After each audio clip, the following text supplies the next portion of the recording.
پیارے بچوں، آج میں آپ کو اپنی زندگی کی کہانی سنانا چاہتی ہوں۔ میں ہوں ایک ننھی سی جو۔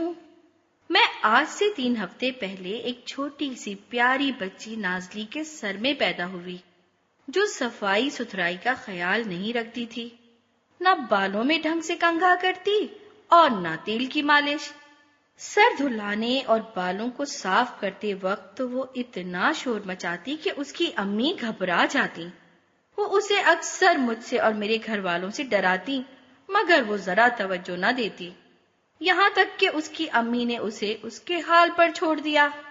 اور پھر وہی ہوا۔ میرے امی ابو اور خاندان والوں کو نازلی کا سر پسند آ گیا۔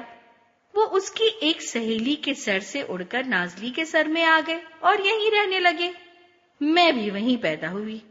بہت سارے بہن بھائیوں اور سہیلیوں کی جھرمٹ میں میرا بچپن بہت مزے سے گزرا۔ ہم نازلی کا ڈھیروں خون پیتے کیونکہ یہی ہماری غذا تھی اور مزے سے اس کے سر میں گھومتے۔ اس جگہ ہمیں کسی قسم کی کوئی تکلیف نہ تھی۔ اگرچہ نازلی کو سخت خارش ہوتی اور وہ سر کھجا کھجا کر بے حال ہو جاتی، مگر اپنی امی کو سر پر ہاتھ بھی نہ لگانے دیتی۔ اب میں بھی آہستہ آہستہ بڑی ہو رہی تھی۔ کچھ ہی عرصے بعد میں نے 20 انڈے دے دیے۔ میں ہر روز 6 انڈے دیتی۔ 7 سے 10 دنوں میں انڈوں سے میرے ڈھیر سارے بچے نکل آئے۔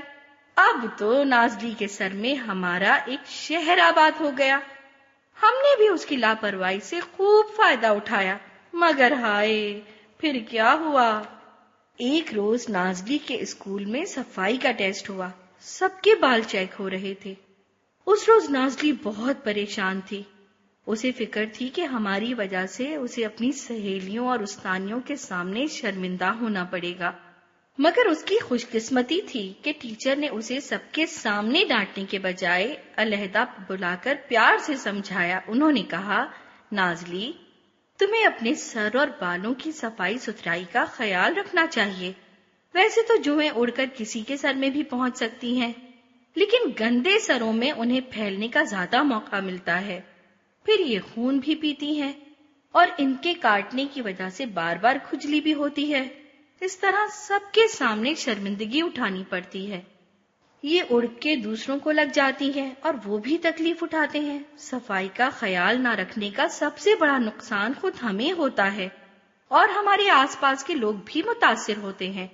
پھر مس نے اسے دوائی اور باریک کنگھی کے استعمال کا مشورہ دیا۔ نازلی نے گھر پہنچتے ہی امی کو ساری بات بتائی اور جلد ہی دوا بھی منگوا لی۔ بس پھر کیا تھا، ہماری تو جیسے شامت آ گئی۔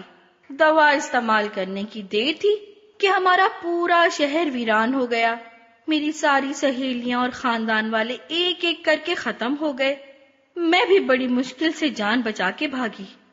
اب میں وہاں نہیں رہ سکتی تھی کیونکہ نازلی اب اپنے بالوں کو صاف رکھتی ہے، ہفتے میں 1 بار تیل لگاتی ہے، شیمپو سے بال دھوتی ہے اور دن میں 2 سے 3 بار کنگھا کر کے بال سمیٹ لیتی ہے۔ میں اب کسی اور گندے سر کی تلاش میں ہوں جہاں میں آرام سے رہ سکوں۔ کیا میں آپ کی مہمان بن سکتی ہوں؟